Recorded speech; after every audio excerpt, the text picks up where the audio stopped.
자, 이제 R 프로그램을 가지고 탐색적 요인 분석을 한번 해보도록 하겠습니다. 여기서 말하는 탐색적 요인 분석이라는 것은 우리가 일반적인 논문에서 나타나는 탐색적 요인 분석의 프로세스를 따릅니다. 그렇기 때문에 우리가 흔히 이제 뭐 통계학적인 차원에서 요인 분석의 어떤 프로세스하고는 조금 다를 수는 있어요. 일반적인 논문 형태의 프로세스입니다.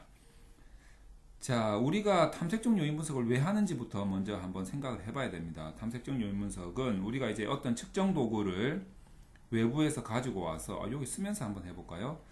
우선 new 파일에서 스크립트를 먼저 불러가지고 여기서 그냥 쓰면서 한번 해보겠습니다. 제가 말만 하면 그냥 들으면 좀 효과가 없으니까 여기 쓰면서 한번 해보죠. 우리가 흔히 말하는 그 탐색적 요인 분석이라고 하는 것, 이게 논문에서는 말이죠, 어떻게 사용되냐면 우리가 설문지를 물론 이제 그 전에 연구 모형을 설정을 하죠. 그리고 이제 가설을 설정을 합니다. 그리고 나서 연구 대상을 선정을 하죠. 이 연구 대상한테 설문조사를 하기 위해서 측정 도구라는 것을 선행 연구로부터 이렇게 가져옵니다. 선행 연구에서 이제 미리 개발된 거죠. 개발된 것. 그렇기 때문에 우리가 이 설문지를 가지고 설문조사를 한 다음에 이 선행 연구에서 미리 개발된 측정 도구가 구성하는 그 구성 요인이라든지 항목이라든지 이런 것에 대한 타당성을 확인하기 위해서, 타당성을 확인하기 위해서 우리가 뭘 하느냐, 확인적 요인 분석을 한다, 이런 말씀 하시면 안 되고, 탐색적 요인 분석을 합니다. 물론 탐색적 요인 분석이 개발할 때도 쓰이지만 확인용으로도 사용이 되죠. 물론 확인적 요인 분석도 확인용으로 사용이 됩니다. 근데 이제 이때 확인적 요인 분석은 주로 이제 구조 방정식 모형에서 어떤 이론적인 타당성까지 있죠. 이론적 타당성만이 아니고 이론적 타당성까지, 구성 요인 항목 타당성 뿐만 아니라 이론적 타당성까지 확인하기 위해서 하는 게 확인적 요인 분석이죠. 자, 그렇기 때문에 우리가 지금 일반적으로 구조 방정식이 아니다, 그런데 측정 도구의 구성 요인과 항목에 대한 타당성을 확인하고 싶다, 그러면 이제 탐색적 요인 분석을 하는 거죠. 이 탐색적 요인 분석을 하게 되면 무슨 확인을 하려고 합니다. 무슨 확인을, 이게 뭐 무슨 항목이, 이때 항목이라는 건 문항이죠. 무슨 항목이 무슨 요인을 제대로 개발된 것과 같이 구성하고 있느냐에 대한 타당성 문제이기 때문에 우리는 이제 요인수를 고정을 해야 됩니다. 뭐 예를 들어서 개발된 것이 요인이 3개면 우리도 3개로 나와야 정상 아니겠습니까? 아니, 개발한 사람들이 3개로 구성이 되도록 개발했는데 내가 해보니까 무슨 뭐 한 8개로 나오더라, 이렇게 되면 개발된 의미가 없는 거죠. 그러기 때문에 요인수를 고정해야 된다. 그리고 이 개발된 사람들이 가만히 생각을 해보십시오. 상식적으로 이거는 뭐 상식적인 수준에서 생각해도 됩니다. 예를 들어서 3개 요인으로 개발을 했어요. 개발한 사람이. 그런데 각 요인별 문항이 또 3개라. 3개하면 헷갈리니까 4개다. 4개씩이다. 그럼 우리가 이렇게 정확하게 세 요인에 해당되는 문항이 4개씩 구성이 되는지를 보기 위해서 뭘 하냐면 직각회전을 합니다. 직각회전을 해가지고 제 오프라인 강의를 들으신 분들은 좀 이렇게 제가 빨래봉으로 이렇게 막 설명드리면서 직각으로 그대로 제자리에 돌아와야 된다, 뭐 이런 의미로 제가 설명드리는데, 이걸 이제 베리맥스 여기 뭐 나오네요. 베리맥스 함수도 다 있어요. 자, 베리맥스 직각회전으로 돌리는 거죠. 그리고 이런 방식을 뭐라고 하냐면 주성분 분석이라고 합니다. 주성분 분석이라고 이야기를 하죠. 그래서 우리는 이제 또 이 모형이 제대로 수렴이 되는가를 보기 위해서 KMO에 대한 값을 구해야죠. 카이저 마이어 오클린이라고 합니다. 값을 구하고, 그 다음에 이제 버틀렛의, 여기도 뭐 이 함수가 나오죠. 버틀렛의 버틀렛의 한글로 의 구형성 검정의 유의 확률 p 값을 구해야 됩니다. 그래서 KMO 값은 이거는 이제 1에 가까울수록, 그리고 버틀렛 구형성 검정의 p 값은 0.05보다 작을수록 모형이 지금 이 탐색적 요인 분석을 하는 이 모형이 잘 수렴이 된다. 이렇게 이제 생각을 하시면 되는 거죠. 그리고 나서 우리가 이제 회전에 의해서 여기서는 회전의 최대 범위를 맥스를 25회까지 두고 있죠. 그리고 분석, 이 탐색적 요인 분석을 하는 것에 대한 기본 바탕을 상관관계 분석으로 두고 있습니다. 상관관계를 바탕으로 하는 거죠. 이거는 뭐 우리가 흔히 SPSS 뭐 등과 같은 통계 패키지 프로그램에서 하는 설정과 똑같습니다. 똑같고, 이렇게 해서 나온 각 성분들, 문항들이 가지는 값이 바로 요인적재량 값이라고 하죠. 요인적재량 값이라고 합니다. 이게 보통 보면 이제 책마다 조금 다른데, 어떤 책은 뭐 예를 들어서 0.3보다 커야 된다, 또는 어떤 책은 0.4보다 커야 된다, 뭐 이런 내용들이 있더라고요. 그래서 0.3으로 기준을 잡아도 무방하고 0.4를 기준으로 잡아도 뭐 무방하다, 뭐 저는 그렇게 생각을 합니다. 그리고 이제 아이겐밸류, 이 고유값이죠. 고유값. 자, 한국말로는 고유값. 이게 이제 1 이상이 되어야 되고, 총 누적 분산이, 누적 분산 이거 잘 모르는 사람들이 많은데, 누적 분산이 보통 사회과학에서는 한 50% 정도 이상 되어야 된다라는 말들이 있죠. 이것도 뭐 60%를 잡는 경우도 있습니다. 근데 이제 자연과학에서는 거의 한 90% 이상, 80% 이상 되어야 된다, 뭐 이런 게 있죠. 이게 뭐냐면, 이제 우리가 만약에 9문항으로 구성된 3개 요인짜리를 넣어가지고 요인이 3개로 나와라, 이렇게 우리가 주문을 할 거란 말이죠. 그러면 자, 9문항을 넣었단 말이죠. 그러면은 요인이 한 요인부터 9요인까지 경우의 수가 지금 9개 나오지 않습니까? 그런데 우리는 정작 몇 개 나와야 된다? 3개 나와야 되죠. 그러면 총 9개의 경우의 수 중에서 3개에 해당되는 이 한 개가 나오는 게 과연 어느 정도 설명력이 있느냐, 타당하냐를 보는 거를, 이 9개를 전체 100으로 봤을 때, 이 9개를 전체 100%로 봤을 때 이 3개짜리 하나가 나오는 게 과연 몇 프로 정도 되느냐, 이게 최소한 50% 이상 설명력을 가져야 이 3개짜리 하나로 나오는 게 맞다, 이 소리가 되는 거죠. 자, 그래서 요것들은 전부 다 제가 일단 주석 처리를 좀 해놓고요, 주석 처리를 다 하도록 하겠습니다. 자, 주석 처리를 전부 다 해놓고, 이거 뭐 혹시 이제 뭐 좀 받아 적으시는 분들도 계시기 때문에 제가 주석 처리를 전부 다 해놓고 이제 본 분석에 들어가도록 하겠습니다. 자, 요것도 주석 처리를 해야겠네. 자, 아이고, 어디서 나왔습니까? 자, 요것도 이제 주석 처리를 좀 한 다음에, 자, 이제 본격적으로 한번 분석을 해보도록 하겠습니다. 제일 먼저, 항상 이제 뭐 버릇처럼 하는 거죠. 도대체 내 이 분석 파일이, 내가 지금 분석할 이 CSV 파일이 도대체 어느 폴더에 들어있냐, 워킹 디렉토리가 어디냐, get 가져와라, 요거를 쓰고, 지금 오른쪽 상단에 보면 run이라고 있습니다. run이라고, 이 아이콘을 눌러도 되고, 지금 여기 보이시는지 모르겠네. 자, 아니면 이제 컨트롤하고 R 키를, 요 커서를 여기 딱 놓고, 커서를 get WD에 놓고 컨트롤 R 키를 한번 눌러봅니다. 자, 그러면 이제 밑에 콘솔 창에 보면 요렇게, 자, C 드라이브에 Rstat이라는 폴더 안에 EX 폴더 안에 있다, 이렇게 나오죠. 그럼 요거 이제 복사를 하죠. 복사를 한 다음에, 사실 저는 이렇게 무슨 뭐 알약 알림이가 나오고 막 그러네요. 이런 거 좀 안 나왔으면 좋겠는데, 알약이 너무 광고성이 있어요.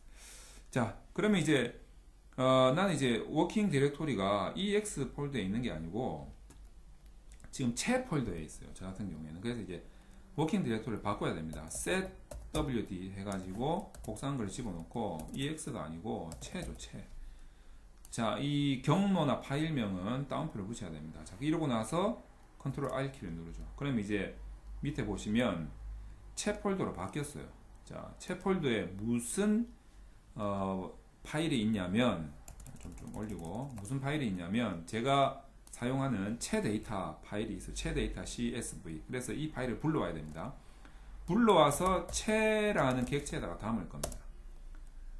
데이터 프레임이죠. 여기다가 담아가지고 제가 쓰는 객체 데이터 이 용어 신경 안 써도 돼요. 그 신경 쓸 필요가 없습니다. 자, 그냥 이제 채에다가 담는다. 그냥 그릇에다가 담는다 이거죠. 자, read.csv 파일을 이제 불러와야죠. 이것도 파일이니까 다운표를 해주고 채 데이터.csv. 자, 그러고 나서 컨트롤 R 키를 누릅니다. 그러면 밑에 지금 아무 경고창이나 이런 게 안 뜨지 않습니까? 제대로 불러왔다는 소리지. 자, 그러고 나서 이제 한번 보죠. 이 데이터 구조를 한번 봅시다. 자, 자, 한번 봅시다. 컨트롤 R 키를 딱 눌러가지고 자, 한번 보겠습니다. 보면 이제 여기에 데이터 파일이 나오죠. 우리가 여기서 탐색종 요인 분석을 하려면 미리 이제 이 문항들의 구성이 어떻게 되어 있는지를 좀 여러분들이 좀 어디다가 적어 놔야 됩니다. 지금 어떻게 제가 적어 놓은 거를 보면은 제가 적어 놓은 거를 좀 보여드릴게요. 적어 놓은 거를 이렇게 한번 보시면은 자, 주석 처리를 해가지고 한번 이렇게 보시면은 자, 이거 좀 땡겨야겠네. 자, 한번 보십시오. 변수를 먼저 확인을 해야 되는데 이 효능감 측정 도구에 대해서 탐색종 요인 분석을 한번 해볼 거거든요. 이 효능감이 일반 생활 효능감, 수업 기능 효능감, 인간관계 효능감 항목으로 구성이 되어 있습니다. 그래서 지금 우리가 이제 25열에서 38열까지 있는데 요거 이제 좀 이따 확인을 할 거고 요거 한번 확인해 볼까요? 지금 자, 어떻게 확인이 되는지 한번 봅시다. 이 번호를 우리가 알아야 되는데 물론 이제 여기 보면 일반 생활 효능감이 어떤 거냐면 지금 보면은 여러분들이 코딩을 할 때 H로 되는 거 효능감에 I로 되어 있는 게 일반 IL, 그 다음에 HSU 되는 게 수업 효능감, 그 다음에 IN으로 되어 있는 게 인간관계 효능감. 이렇게 제가 코딩을 해놨었습니다. 여기 보시면 HIL 1부터 HIL 5번까지 5문항이죠.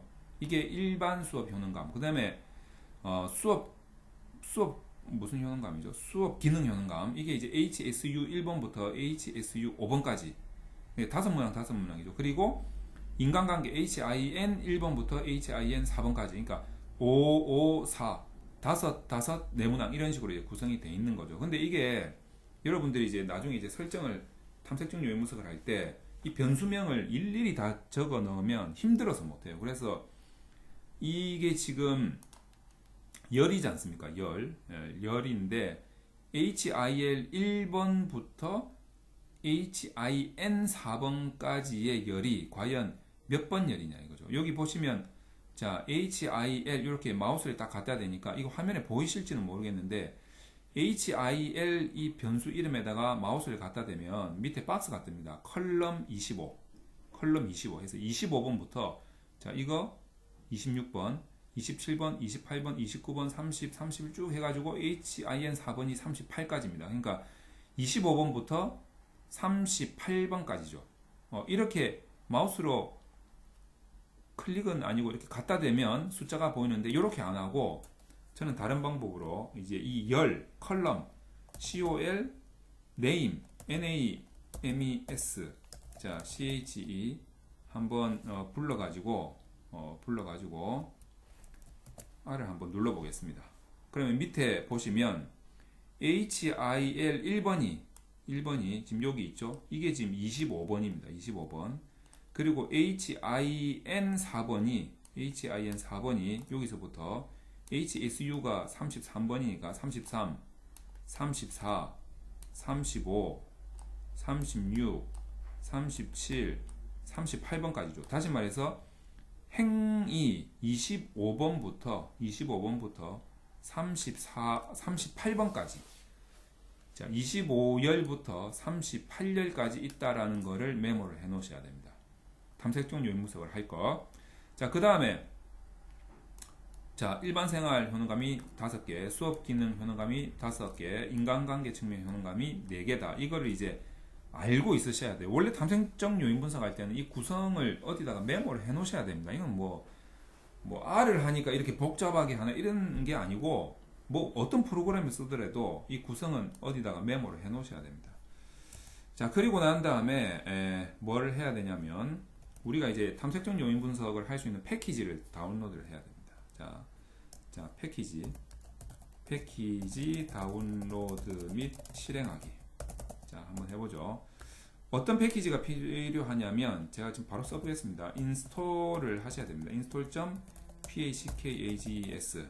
자, 인스톨 패키지 가로 열고 다운표하고 pych라는 패키지를 다운로드 하셔야 됩니다. 요거를 써놓고 컨트롤 Alt 누르면 이제 다운로드가 될 겁니다. 뭐 저는 다운로드가 되어 있으니까 넘어가도록 하겠습니다. 그리고 이 패키지를 불러와야죠. 라이브러리 pych. 그래서 이 라이브러리를 불러오기 위해서 컨트롤 Alt키를 누릅니다. 그러면 자, 라이브러리 지금 불러왔죠. 이 워닝 메시지 이런 거는 신경 안 쓰셔도 됩니다. 자, 그리고 난 다음에 이제 요인 분석을 해야 됩니다. 자, 요인 분석을 하기 위해서 제일 먼저 이 25번부터 효능감에 대해서만 할 거거든요. 25번부터 38번까지 이제 여기에 대한 게 지금 효능감에 대해 탐색적 요인 분석을 하면 요인이 일반생활, 수업, 기능, 인간관계 요인이 3개 나와야 됩니다. 요인이 3개 나와야 되는데, 이 탐색적 요인 분석에 저 위에 적어놨죠. KMO 값. 자, 먼저 한번 구해보도록 하죠. KMO. 자, 이 라이브러리를 저 pych 패키지를 불러왔기 때문에, 자, KMO 값을 구하는 함수가 이제 저장이 되어 있습니다. 그래서 KMO하고 CHE 데이터에서 25열부터 38열까지를 불러오는데, 여기에 해당되는 행들은 전부 다 불러와야 됩니다. 그렇기 때문에 우리가 보통 이제 말로 표현할 때 이렇게 하죠. 행렬 이렇게 하지 않습니까? 상관 행렬, 또 공분산 행렬 이렇게 하지 않습니까? 항상 행이 나오고 그 다음에 열이 나옵니다. 그렇기 때문에 우리가 어떤 열을 불러오려고 할 때 25열에서 38열까지를 불러오는데, 열만 불러오면 되는 게 아니고, 여기 채 데이터를 봅시다. 지금 행이 몇 개냐면 1번 행, 2번 행부터 해가지고 지금 몇 행까지 있냐면, 자 봅시다. 되게 많죠. 몇 행까지 있냐면, 자 204행까지 있습니까? 204행까지 있습니다. 204행을 다 불러와야 됩니다. 204행을 다 불러와야 하기 때문에 이제 어떻게 해야 되냐면, 자, 채에다가 불러올 때는 항상 이 뭐라고 합니까? 사각형 괄호, 이거를 이제 불러올 때는 사각형 괄호를 표시하죠. 행은 다 불러온다. 자, 행은 다 불러온다는 의미로 그냥 콤마만 이렇게 딱 찍습니다. 그리고 나서 열을 적어줘야 되죠. 자, 행이 먼저 나오고, 행이 나와야 되는데 이건 행은 다 불러오겠다. 1행부터 204행까지 다 불러오겠다. 열은 25열부터 자, 콜론 해주고 38열까지 다 불러오겠다는 거죠. 자, 이렇게 해서 KMO 값을 자, 컨트롤 R키를 눌러봅니다. 그러면 밑에 KMO 값이 25열에서 38열, 즉 효능감에 대한 탐색적 요인 분석의 KMO 값이 나오는 거죠. KMO 값이 카이저마이어, 오클린, 자, 이 값이 얼마가 나오냐면 0.91이 나옵니다. 1에 가까울수록 좋다 그랬죠. 그러면 되게 지금 좋은 값입니다. 0.91. 자, 그 다음에 뭘 할 거냐면 버틀렛의 구형성 검정. 자, 버틀렛의 구형성 검정 요걸 할 겁니다. 버틀렛의 구형성 검정. 이게 0.05보다 작으면 좋다. 이렇게 말씀드렸죠. 자, 이걸 하기 위해서 codetest.bar 자, tlet 버틀렛 하고 똑같이 che 하고 사각형 가로하고 콤마하고 25에서 38 자, 닫아주고, 그리고 나서 컨트롤 R키를 누릅니다. 자, 그러면 지금 여기 버틀렛의 구형성 검정의 P 값이 어떻게 나왔냐면 이렇게 나왔죠. 구형성 검정의 이 카이스퀘어 값은 1769.644가 나오고 자유도 DF는 91이 나왔는데 P 값이 4.30 이게 아니고 자 여기 보면 자 2하고 309가 나왔지 않습니까? 2하고 309가 나왔다는 말은 소수점이 요 4 앞으로 309번을 가야 된다. 309번을. 그러니까 0.000000000 이 309개까지 간 다음에 4307이 나온다는 거죠. 그러니까 이거는 뭐 0.000이나 다름없는 겁니다. 자, 2가 나오면 이제 그렇게 해석을 해야 됩니다. 이 뒤에 나오는 숫자만큼 소수점이 앞으로 당겨 가야 된다는 거, 왼쪽으로 당겨 가야 된다는 거. 그래서 이거는 뭐 거의 0.000이에요. 자, 그래서 굉장히 수렴이 잘 되었다. 이렇게 볼 수가 있는 것이죠. 자, 그리고 나서 우리가 탐색적 요인 분석을 이제 본격적으로 들어가야 됩니다. 왜? 자, 콘솔이 아니고, 자, 여기 이제, 자, 여기 넘어와서, 위로 넘어와서, 이제 탐색적 요인 분석 해보죠. 자, 팩터 어널리시스, FA죠. 그리고 나서 CHE에, 자, 똑같이 행은 전부 다 불러오고, 25열부터 38열까지, 자, 전부 다 불러오는데, 상관관계 우리가 여기 뭐라고 적었습니까? 여기 상관관계로 본다 그랬죠. 기본적으로 상관관계로 봅니다. 상관관계로 보겠다 라고 해서 상관관계 R을 적어주고, 그리고 나서 요인수를 고정할 거니까 개수, 넘버, 팩터는 3개로 할 거니까 우리가 3개 요인이 나와야 되니까 일반 생활, 그 다음에 수업 기능, 인간관계 이렇게 3개가 나와야 되죠. 3개. 그 다음에 로테이트는 회전을 어떻게 할 거냐? 우리는 이제 베리맥스로 할 거죠. 베리맥스로 할 거고, 그 다음에 이 몇 번까지 최대 몇 번까지 돌릴 거냐? max.iter은 25번까지. 이거는 그 다른 통계 패키지 프로그램도 거의 25로 돼 있죠. 그 다음에 이 모델은 이제 분석 방식이죠. 이거는 주성분 분석으로 하겠다. 요거죠. 이 주성분 분석이 뭐냐면 PA가 뭐냐면 Principal Factor Solution이라는 것의 약자입니다. Principal 주성분이라는 거죠. 자, 요렇게 해가지고 Ctrl R 키를 눌러봅니다. Ctrl R 키 눌러보면 뭐가 많이 나오죠. 자, 뭐가 많이 나오는데 자, 여기서부터입니다. 여기서부터 분석을 한 겁니다. 자, 우선 이제 이것들이 요인적 재량 값들이죠. 여기서 요인적 재량 값들이 0.3을 넘냐, 0.4를 넘냐. 이거는 이제 나중에 엑셀에다가 불러가지고 한번 검토를 해보도록 하겠습니다. 자, 그리고 나서 여기 보면 SS 로딩스 요걸 이제 고유값으로 보시면 되죠. 요걸 1 이상 고유값 확인해 볼까요? 자, 고유값 1 이상. 자, 그리고 누적 분산이 한 50%에서 60% 이상 돼야 된다 그랬죠. 요 부분이 이제 누적 분산 아니죠. 요 부분이 누적 분산입니다. 63% 정도 나왔어요. 63% 정도, 한 60% 이상 되면 되니까 그거만 확인을 하시면 됩니다. 그거만 확인을 하시고 나머지는 뭐 일단 논문 통계에 있어서 탐색적 요인 분석에서는 나머지는 일단 확인하실 필요가 없으시고, 자, 요렇게 이제 분석이 끝난 거죠.